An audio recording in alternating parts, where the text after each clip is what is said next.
There is a particular kind of quiet that settles over a room when a single small flame is the only thing moving.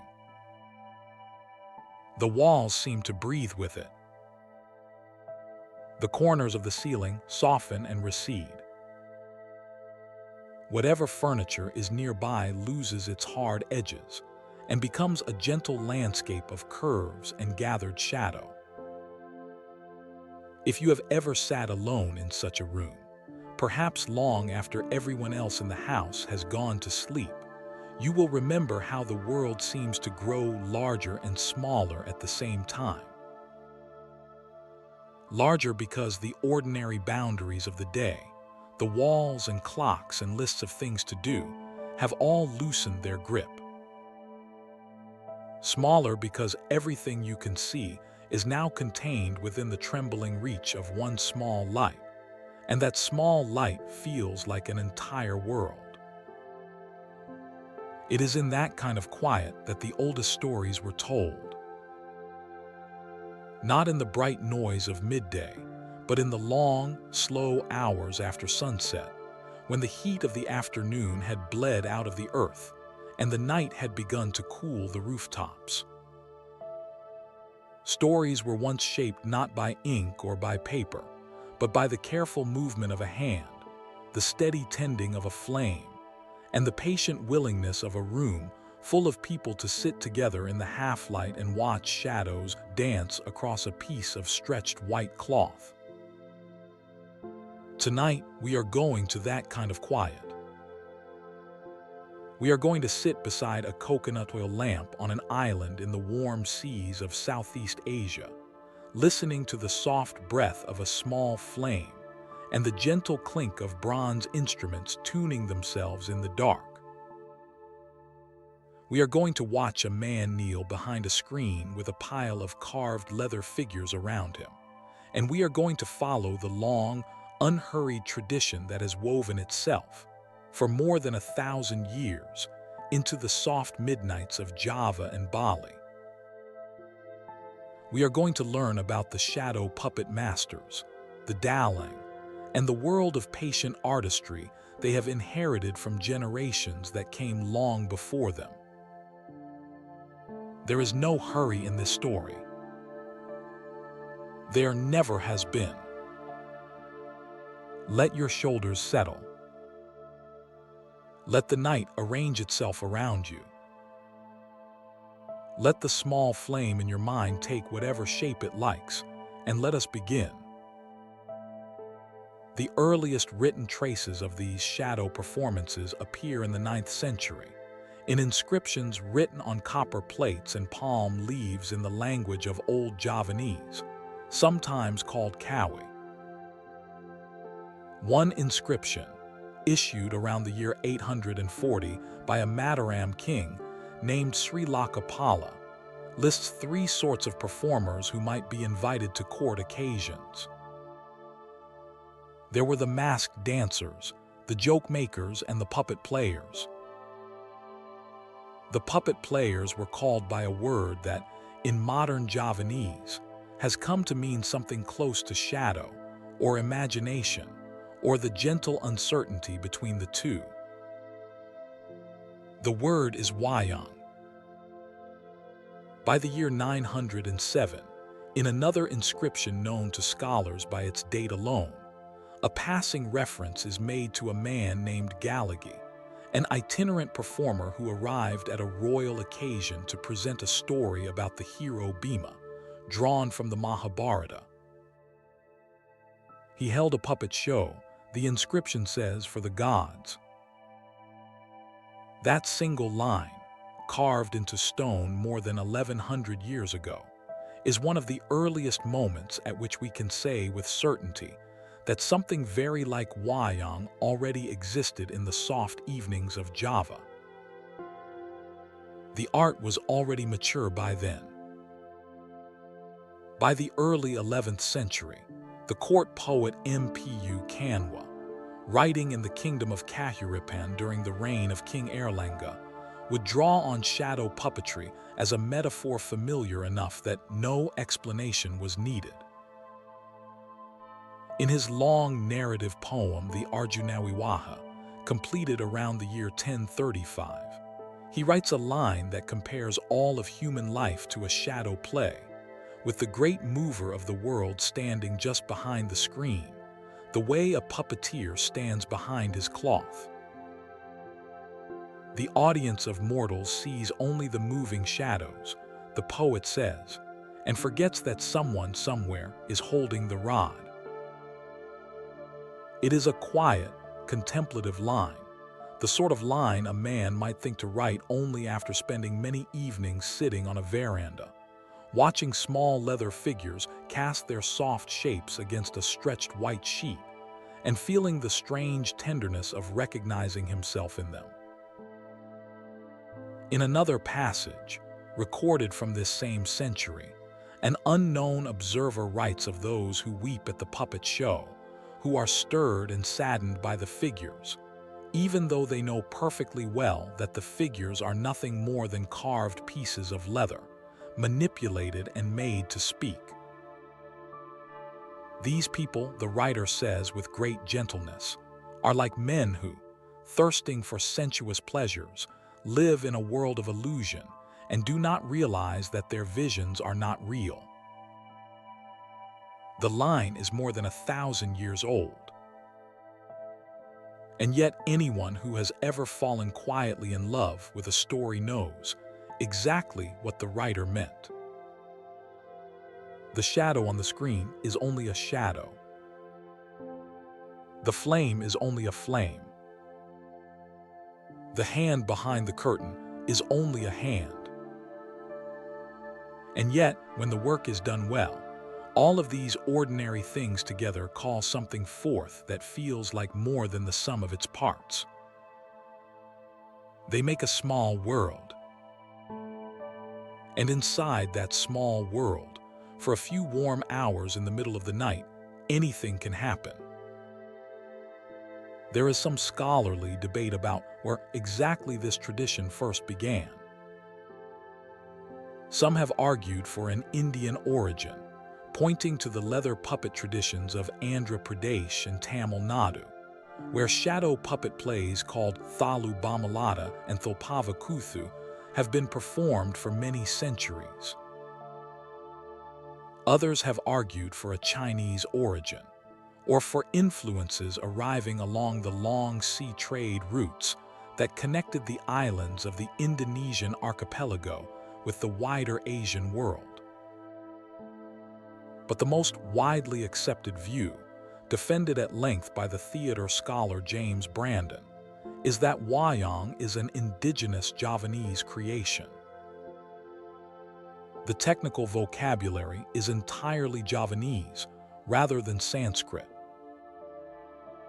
The structure of the performance, the relationship of the puppeteer to the gamelan orchestra, the very shape of the stage and the lamp and the screen, all bear the unmistakable fingerprints of an art that grew slowly out of the soil and rice paddies of Java itself. Whatever its earliest roots, whatever borrowings or echoes it absorbed across the centuries, the form we know today is something that Java made for itself, by lamplight, over a very long time. Imagine a coastal village on the northern shore of Java, sometime in the 14th century. The Majapahit kingdom is at its height. Trade ships move slowly between the islands, their painted hulls heavy with cloves and sandalwood, with porcelain from China and cotton from India. The day has been hot and bright, but evening is gathering now over the rice fields, and the air has begun to soften. Smoke drifts up from cooking fires. The smell of charcoal mingles with the sweet vegetable scent of banana leaves and the faintest trace of cardamom from a kitchen down the lane. Somewhere in the village, a small pavilion has been prepared for the night. A white cotton screen has been stretched across a wooden frame about 3 meters long. A trunk of banana wood has been laid on the ground in front of it, soft and pale, the perfect material for the sharpened control rods of the puppets to be pushed into and held upright through the long hours to come. A wooden chest, painted in dark red and black and gold, has been opened, and inside it lie hundreds of leather figures, each one no larger than a forearm, their painted faces glinting faintly in the last of the daylight. The man who will animate them tonight is the dalang. He has arrived earlier in the day, walking from the next village with his apprentice and his puppet box. He has eaten a small meal of rice and fried fish, has bathed in cool well water, and has changed into a clean batik wrap. Now, as the sky begins to deepen into indigo, he sits cross-legged in the pavilion and begins, slowly and deliberately, to take each puppet out of its chest and arrange it along a long log of soft pith placed on either side of the screen. The figures of the noble heroes are placed on the right, the figures of the demons and ogres on the left. In the center between them, he sets the kayan, the great tree of life, a leaf-shaped puppet painted with mountains and animals and tongues of flame, which will mark the opening and closing of every scene. A coconut oil lamp called a blenkang is hung from a beam above his head. When darkness has fully arrived, the lamp will be lit, and its small, breathing flame will throw the shadows of all the figures forward onto the screen. Outside, the audience has begun to assemble. There is no ticket, no formal seating, no expectation of silence. People drift in as the evening cools. Old men in sarongs lean against the pavilion posts. Mothers settle on woven mats with sleeping infants in their arms. Children duck under the screen and run around to the dalang's side, where they sit close to him in fascination, watching his hands. Older guests, by tradition, sit on the dalang's side as well, where they can see both the hidden machinery of the performance and the man directing it all.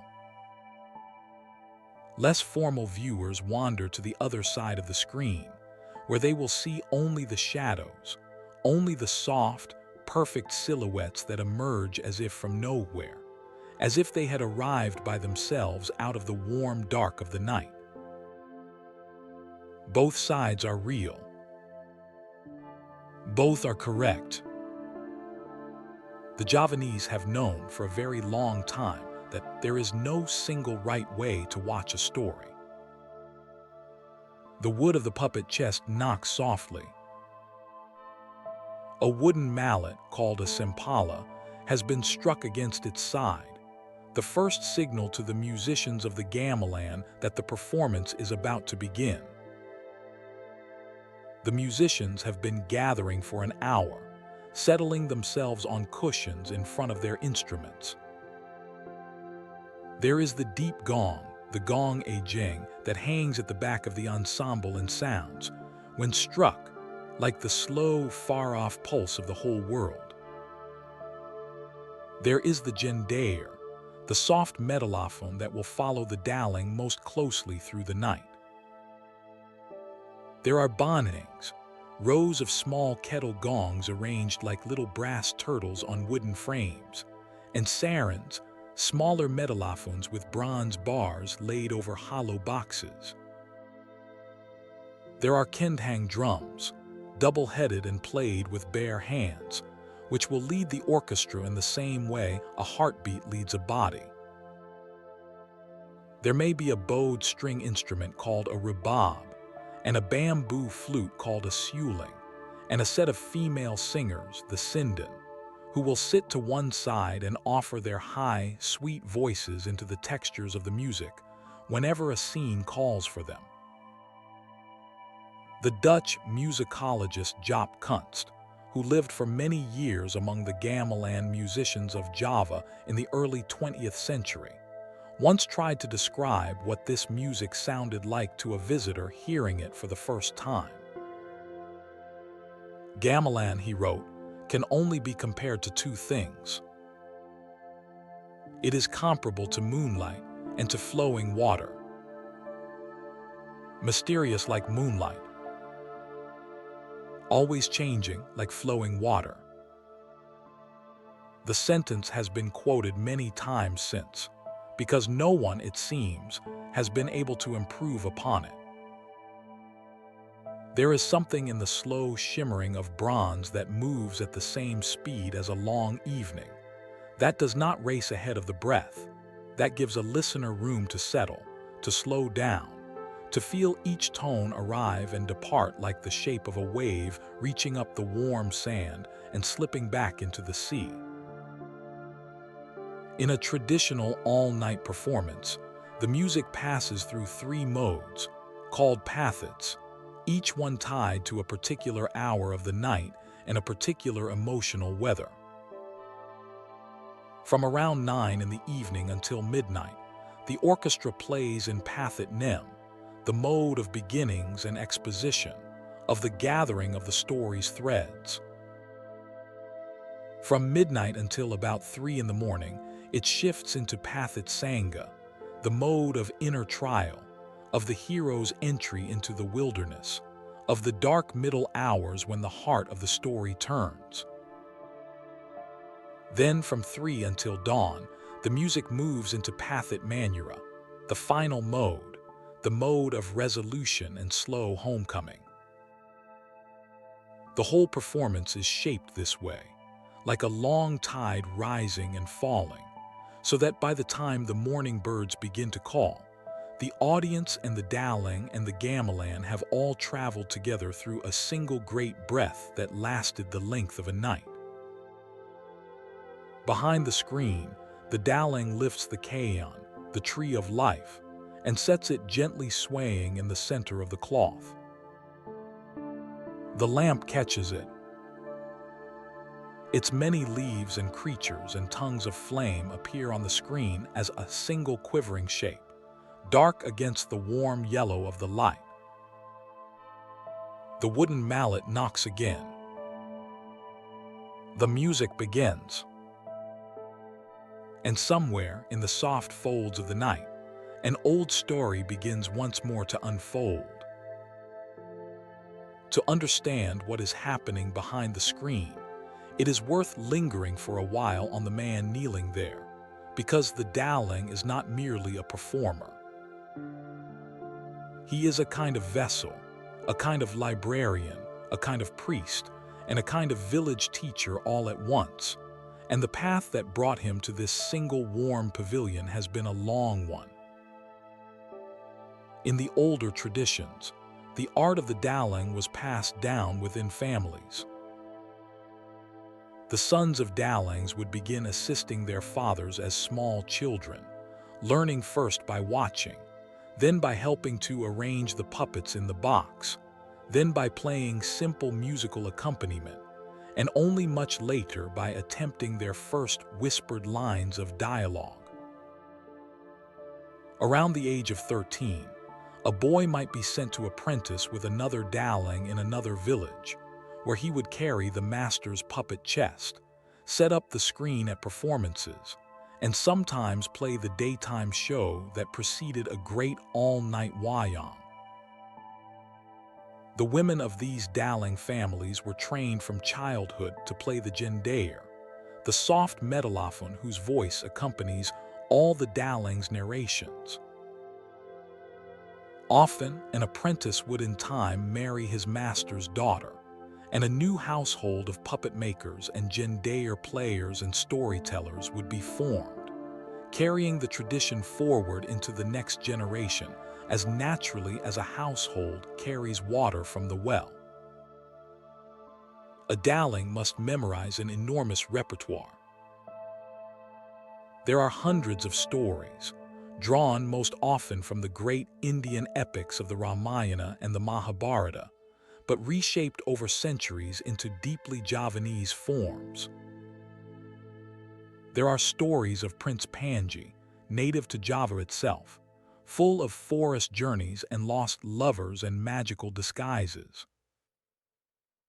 There are stories drawn from Islamic legend, telling of the exploits of the Prophet Muhammad's uncle Amir Hamza. There are local tales, royal genealogies, and creation myths. A trained dalang knows how to begin any of these stories at any point and improvise the rest, weaving in poetry, philosophical reflection, jokes about local gossip, and quiet observations about the changing world outside the pavilion. He must be able to recite long passages of ancient verse, sing the suluk songs that set the mood of each scene, give vocal cues to the musicians and rhythmic signals on the puppet chest, and switch his voice from the gentle, almost whispering tone of a princess to the rumbling growl of a giant, to the nasal bray of a clown, all without missing a beat. A common Javanese saying holds that a true dalang must know 9 kinds of voice. Many know a great many more. In Bali, the training is even more deeply braided with religious practice. A Balinese dalang is often also a priest, called an Mpu Kanwa, who has the authority to make holy water and to perform purifying ceremonies that release entangled spirits. There are sacred performances called wayang conducted in daylight, without a screen and without a lamp, which exist purely for ritual purpose and not for entertainment. The puppets are still moved, the gamelan still plays, but the audience for these daytime performances is not human. The audience is the unseen world, the ancestors and spirits whose blessing is being requested. The Balinese gamelan that accompanies wayang is smaller than its Javanese cousin, often consisting of just 4 metallophones, a quartet of instruments collectively called the gender wayang. The dalang in this tradition sings all the songs himself, with no female singers to accompany him.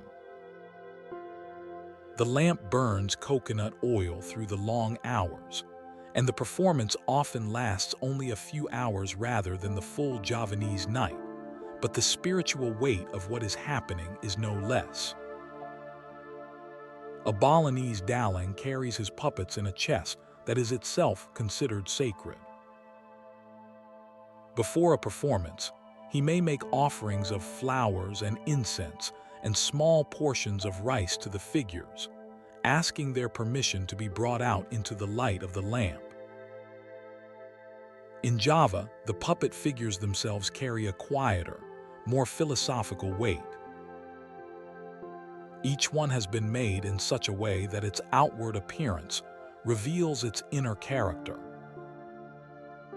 A noble face is painted in soft tones, with delicate, downcast eyes and a slender, slightly pointed nose. A demon's face is wide and red and tusked, with bulging eyes and a heavy jaw. A gentle prince has narrow shoulders and slim limbs.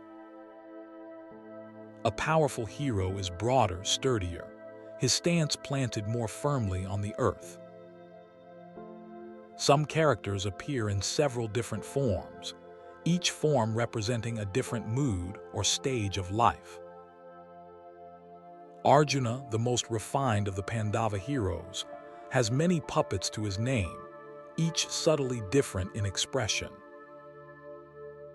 The careful design of these figures means that even a viewer watching only the shadows on the cloth, with no knowledge of the spoken language, can read the personalities of the characters from the shapes alone.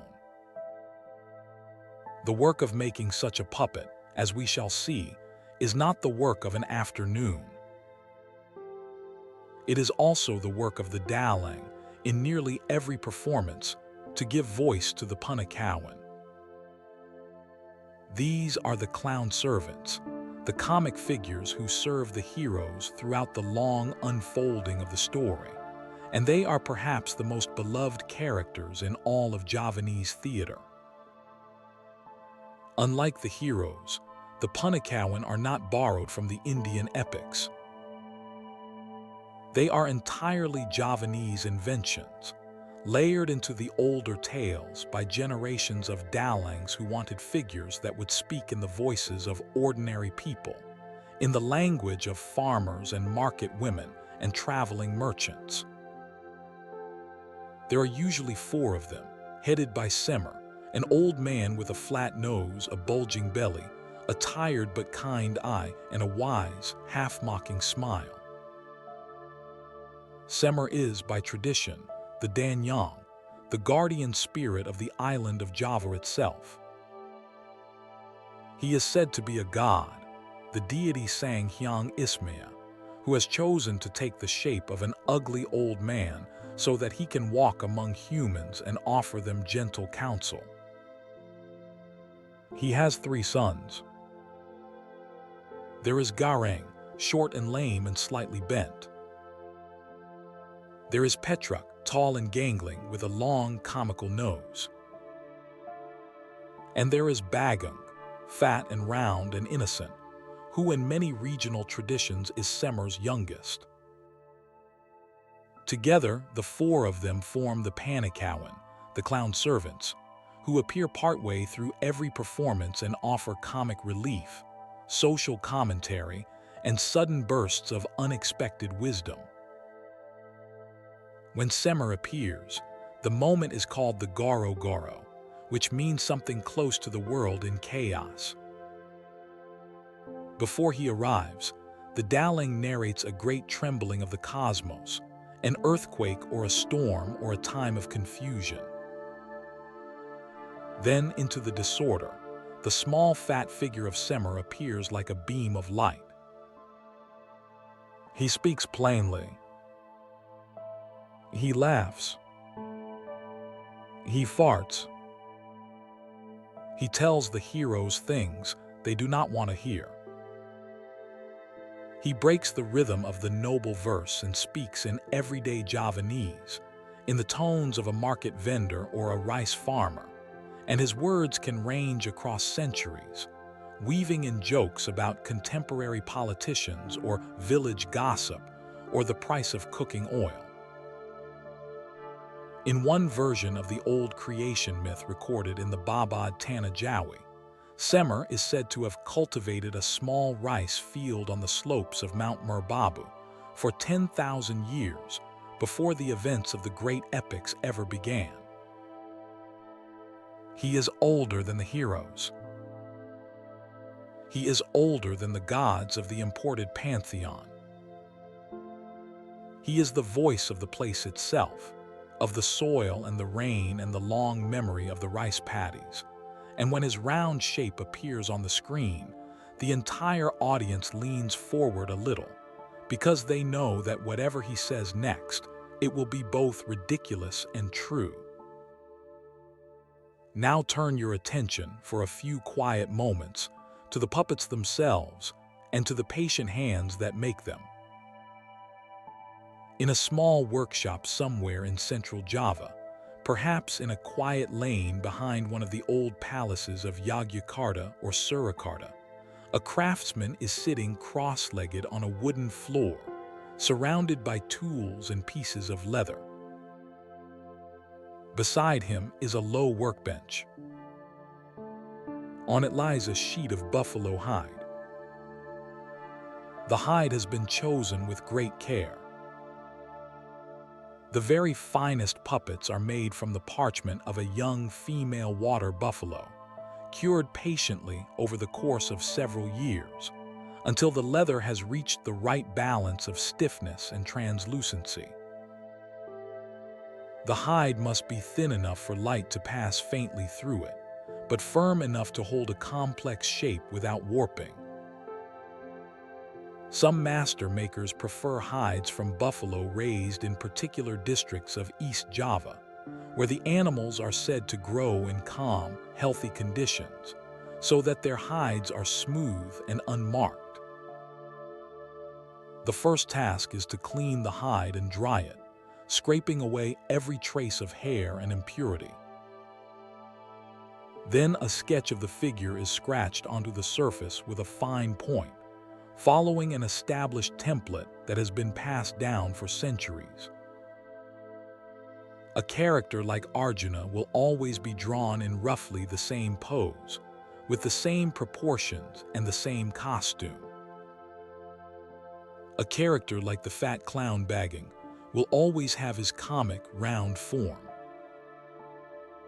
The specific dimensions, the curve of an arm, the length of a sash, the placement of a jeweled headdress, are all governed by traditional rules that the maker has spent years learning to follow. Once the outline is set, the carving begins. This is the long, meditative heart of the work.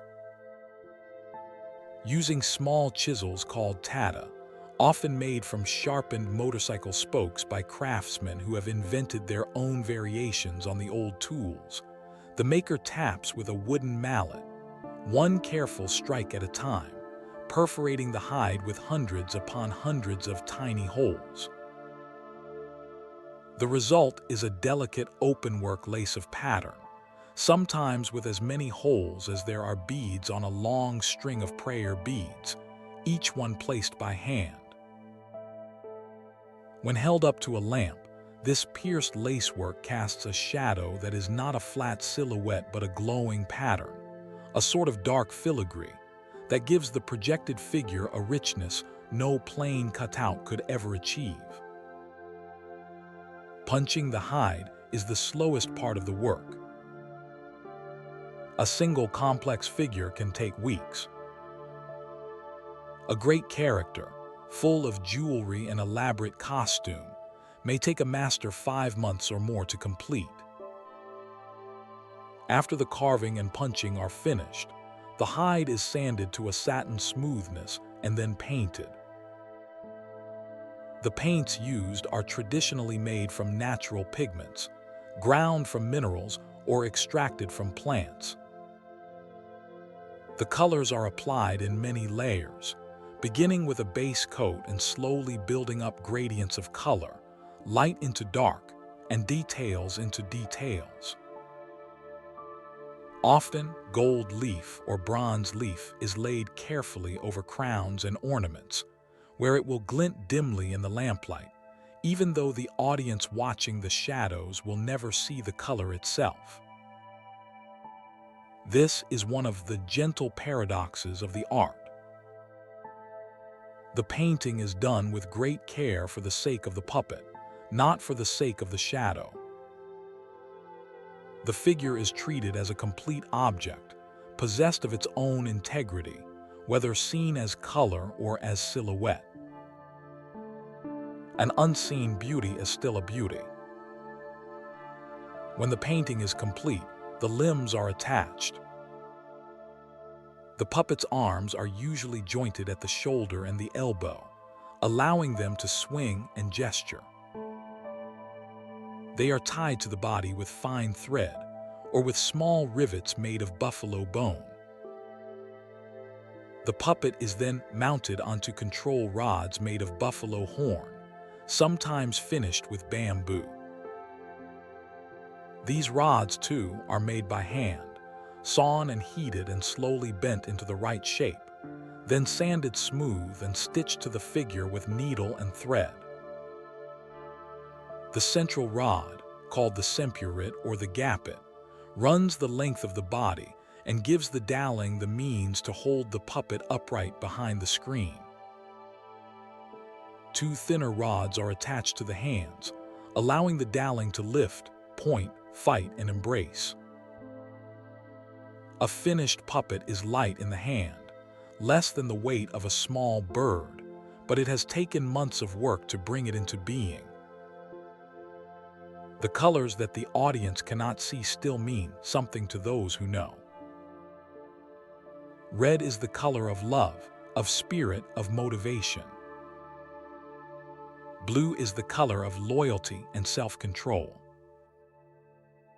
Black is the color of strength and depth, often used for the most spiritually mature characters. Gold is amnesty, generosity, royal calm. Green is hope and growth and prosperity. Pink is happiness. The maker chooses each color with the character's nature in mind, and even though the lamplit shadow shows none of these tones, the puppet's spirit has been formed by them. Some of the most sacred puppets are not painted at all. They are left in the natural pale gold of the buffalo hide, undecorated, and reserved for ritual performances or for figures of particular spiritual importance.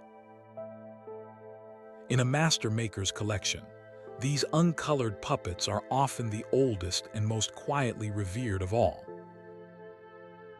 A good wayang puppet, made by a careful hand from good leather, can last more than 100 years. There are figures still in regular use in Javanese performance today that were carved before the first photograph was ever taken anywhere in the world. In one workshop, in a back lane of the old palace compound in Yogyakarta, a family has been making puppets for 10 generations. The current craftsmen are brothers. Their father, now an elder spiritual advisor to the Sultan, fashioned the chisels they use today out of motorcycle spokes when they were young men. One brother sits at his bench from dawn until late afternoon, slowly tapping out the lacework of a figure's collar. The other paints, mixing the powdered pigments with water and gum, applying them in thin, transparent layers so that the underlying color glows through. The youngest apprentice in the room is sweeping. Above the doorway hangs the name of the workshop's master. Outside, in the narrow lane, somebody is selling jasmine garlands from a small tray. The air smells of leather and incense, and the faint metallic tang of pigment. It is hard, when you sit in such a workshop, to imagine the world moving any faster than the steady tap of a small chisel against a sheet of hide. Now let the night deepen. We are returning in our minds to the village pavilion and the lit screen, somewhere on the long curve of the Javanese coast or in the inland highlands of Bali. The first hours of the performance have already passed. The musicians have settled into the easy rhythm of the slendro mode, and the gentle click of the sempala against the wooden chest has become as familiar as the breathing of the night. The dalang has introduced the kingdom in which the story takes place. He has presented the king on his throne, attended by ministers and courtiers, each one a separate puppet, each one moved with a slightly different gesture so that the audience can read the personalities clearly. There has been a slow audience scene, during which messengers have arrived with news, and the king has spoken with his advisors. There has been the journey of a hero out into the world, set to a quickening tempo, with the small leather figure of the prince walking elegantly across the screen, his thin legs lifting in measured strides, while the gamelan accompanies him with a lilting melody that mimics the rhythm of a man on foot moving through forest paths. The village around the pavilion has, by now, settled into a particular kind of peaceful inattention. Some of the audience have been listening intently from the start, following every nuance of the language. Others have drifted in and out of sleep, waking from time to time as a particular drumbeat catches them, then drifting off again to the soft murmur of the dalang's voice and the steady shimmer of the bronze. Children who were full of energy at the beginning are now curled against their mothers, sleeping with their mouths slightly open. Old men who said they would only stay an hour are still leaning against the pavilion posts, eyes half closed, content to remain. A few people have walked away into the dark to fetch water or smoke a cigarette, and have come back without missing anything important. There are no cliffhangers in wayang. The story does not punish you for resting. It is too long for that and too kind. It assumes you will sleep through parts of it. Sleeping through wayang is, in many ways, an old and valued form of attendance. Around midnight, the music has shifted. The mode has changed from pith nim into pith sanga. The notes feel slightly more inward now, more searching. This is the hour of the goro goro, the time when Semar and his sons will appear. The dalang's voice changes as he prepares for them. He narrates a great storm in the heavens, an earthquake, a season of imbalance. The kaon trembles across the screen, set spinning in his hand to suggest the chaos. And then, into the disorder, the round little figure of Semar steps onto the cloth. He is followed by his sons, each one with a particular silhouette. Garang with his slight stoop, Petruk with his long nose extended like a peculiar branch, Bagging, the youngest, round as a small hillside. The audience, even those who have been half asleep, sit up. Somebody laughs, softly, even before any words have been spoken. Semar's silhouette is enough. Then the dalang speaks in Semar's voice. The voice is hoarse and warm, speaking everyday Javanese with the cadences of a country grandfather. He greets his sons. He grumbles about his bones. He makes a joke about the dampness of the night and the price of rice. He scolds Petruk for being lazy and praises Bagang for being polite. He may turn directly to the audience, breaking the frame of the story, to comment on something that happened recently in the village, on the rains being late this year, on a rumor from the next valley over. He may slip in a sly piece of political commentary, gentle enough that it lands as humor, but pointed enough that it lingers. The audience laughs and then laughs again. The noble heroes of the play, who spoke a moment ago in stately old Javanese verse, are pushed to one side for a while, and these four ordinary, ridiculous, loving little figures take over the screen. It is the heart of the performance. It is the moment most people stay awake for. After Semar and his sons have had their long, leisurely scene, the story resumes. The hero, now refreshed by the company of his clown servants, walks back into the world to face whatever the rest of the night holds. There may be a scene of meeting, perhaps a tender love scene, in which a prince finds his beloved and the gamelan softens to its quietest, most lyrical voice, and the female singers, the sinden, lift their high, sweet melodies into the soft air. There may be a scene of a journey through forest or sea, with the kaon held still on the screen as a mountain or a wave. As the hours pass, the story grows slower, more contemplative, drifting toward whatever resolution the dalang has chosen for this particular telling. There is no fixed script. Every performance is its own act of slow, patient invention. The lamp continues to burn. The flame, tended by the dalang's apprentice, occasionally needs adjusting. Coconut oil is added with a long-handled spoon. The wick is trimmed without dimming the light. The flame trembles for a moment, then steadies, and the shadows on the screen tremble with it, breathing in a way that no electric light has ever quite been able to imitate. Practitioners of the oldest school still insist that a true wayang must be performed with a coconut oil flame, because only the small, organic flicker of a tended fire can give the puppet shadows the soft, living quality that makes them seem to breathe of their own accord. The shadow is not a still thing.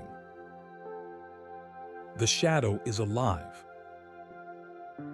The wayang tradition has always lived close to the everyday rhythms of Javanese and Balinese life.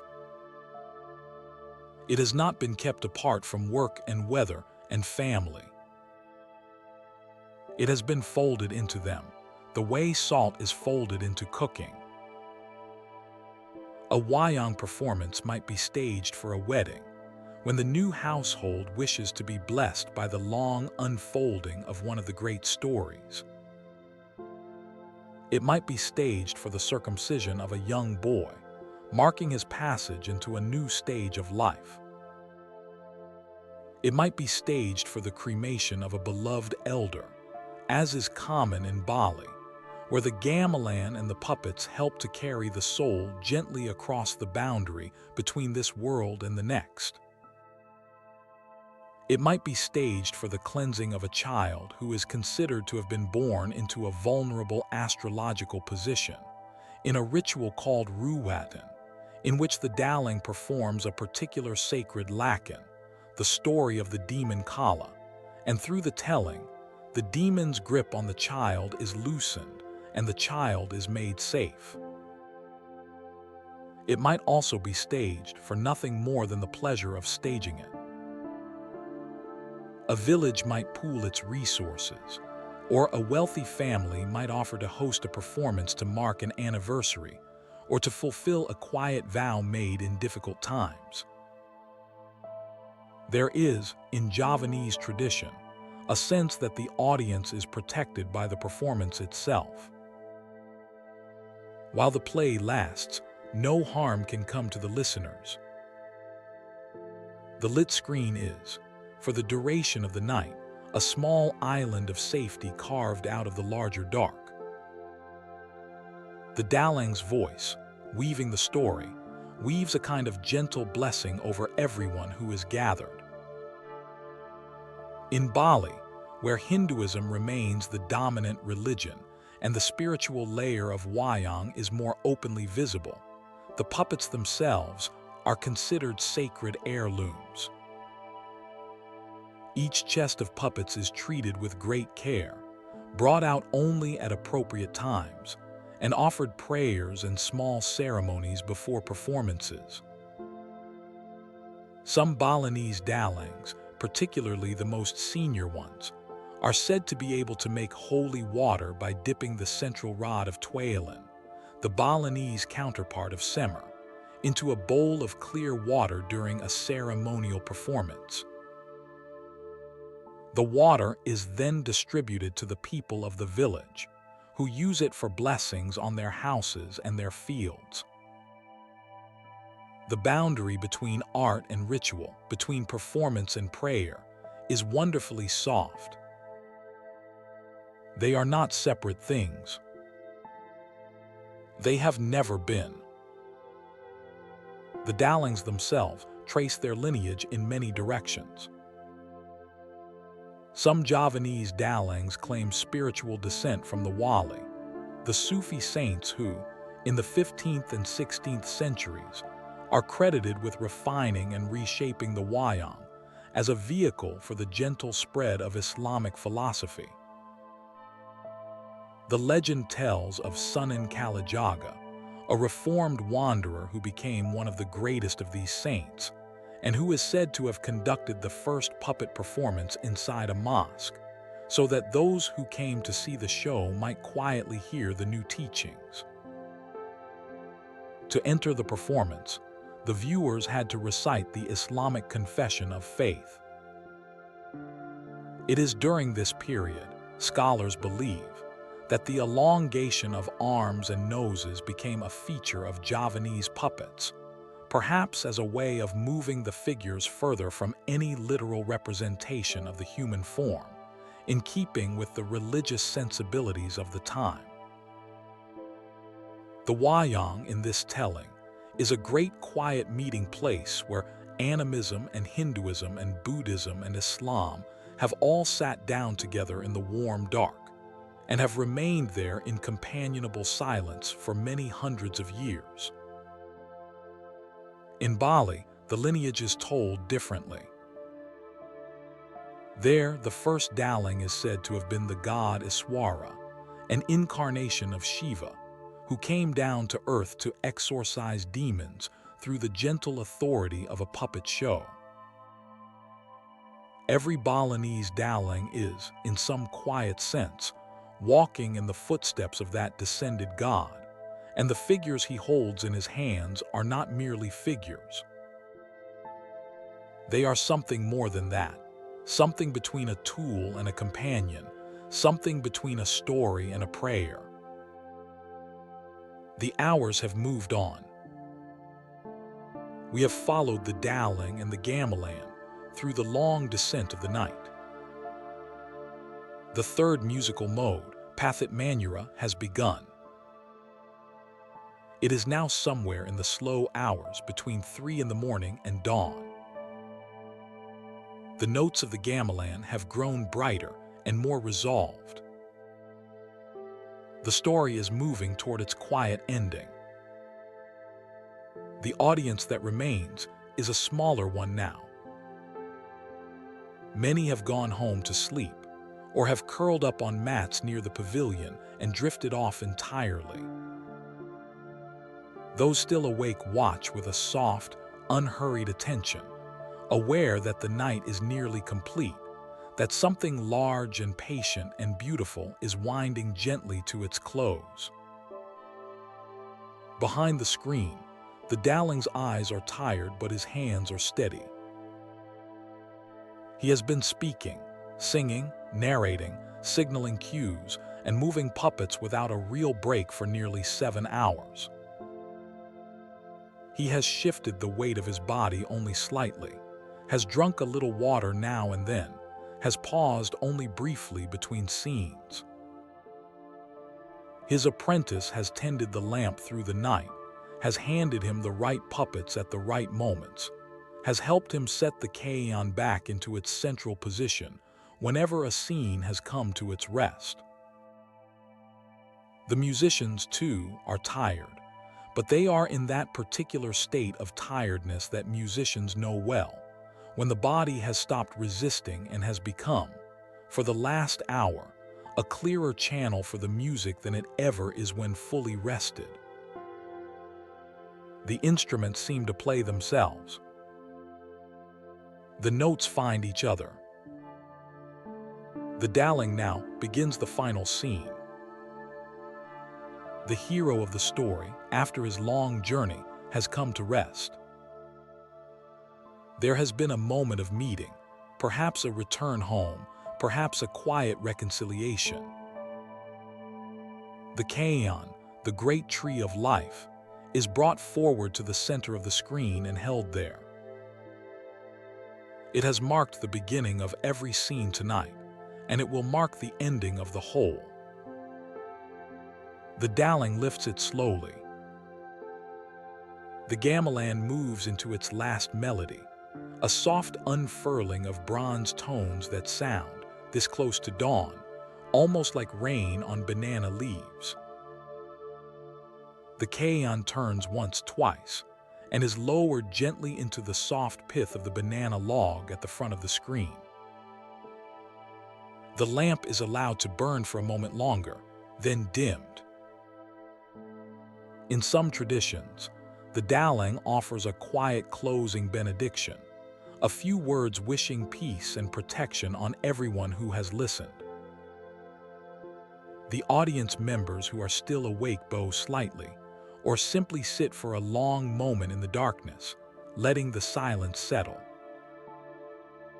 The musicians cover their instruments.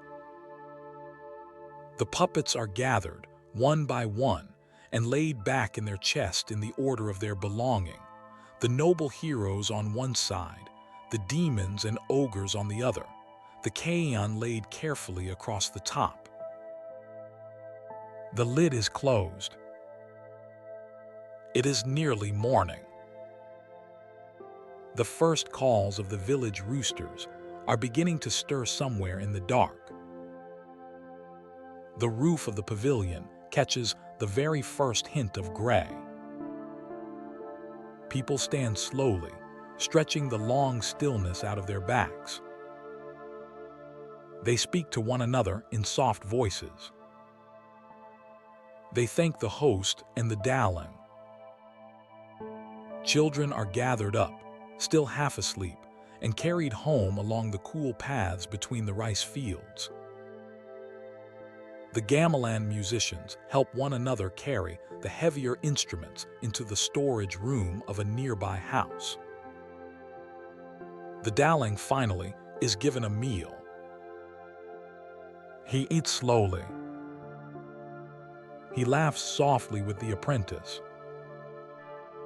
He drinks a glass of warm tea. The lamp is extinguished.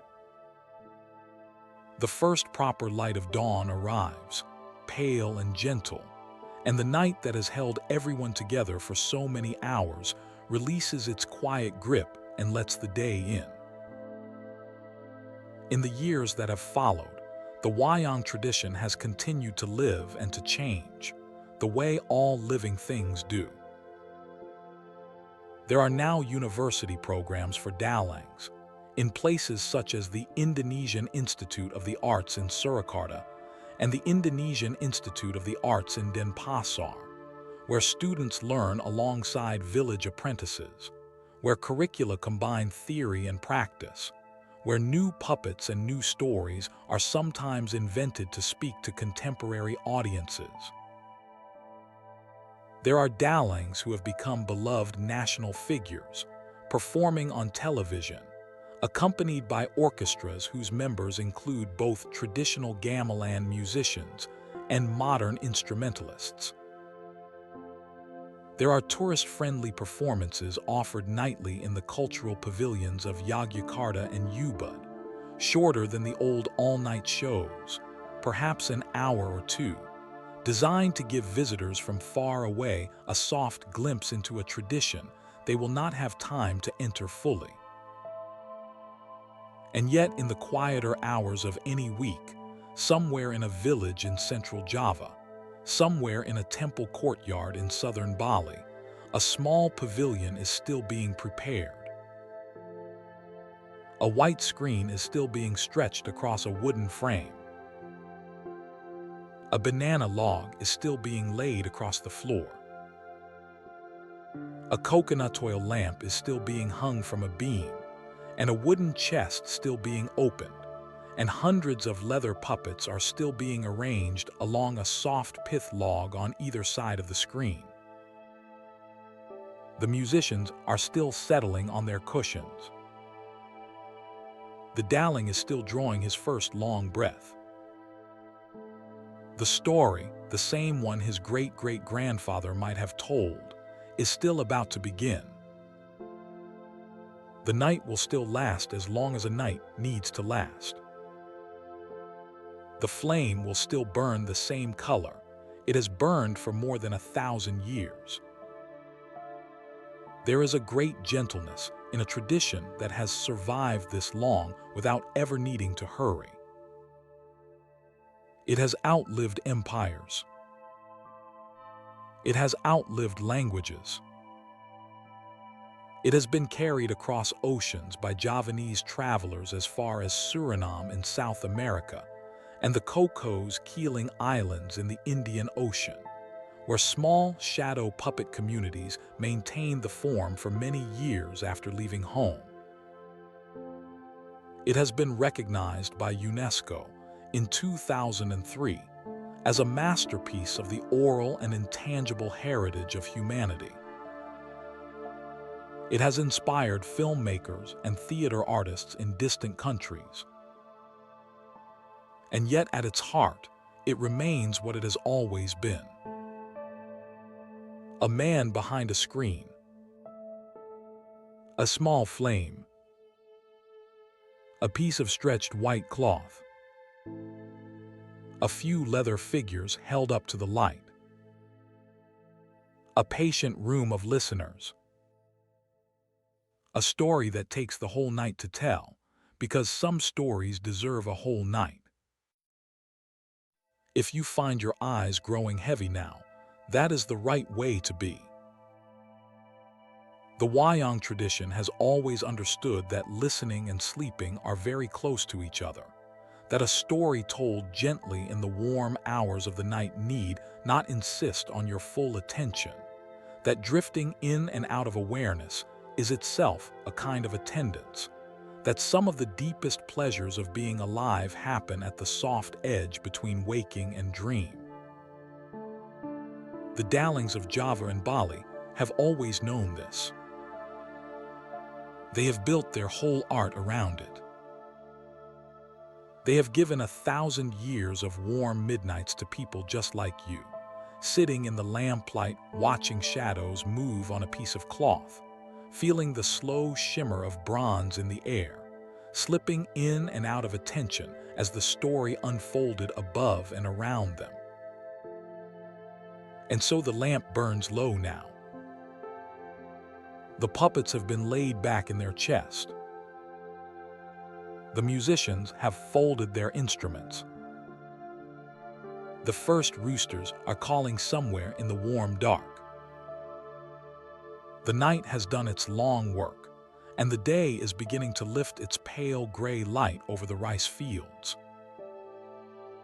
The dalang is walking home along a path that smells of earth and dew. The tradition rests for a while and waits for the next evening and the next pavilion and the next small flame, when it will once again unfold its quiet shadows for whoever is willing to sit and watch. Thank you for spending this slow hour with us at the Bedtime Lore. May the small flame in your mind burn gently a little longer, and may the soft shadows of an ancient art carry you down into a long, warm rest. Sleep well now. Sleep deeply. Good night.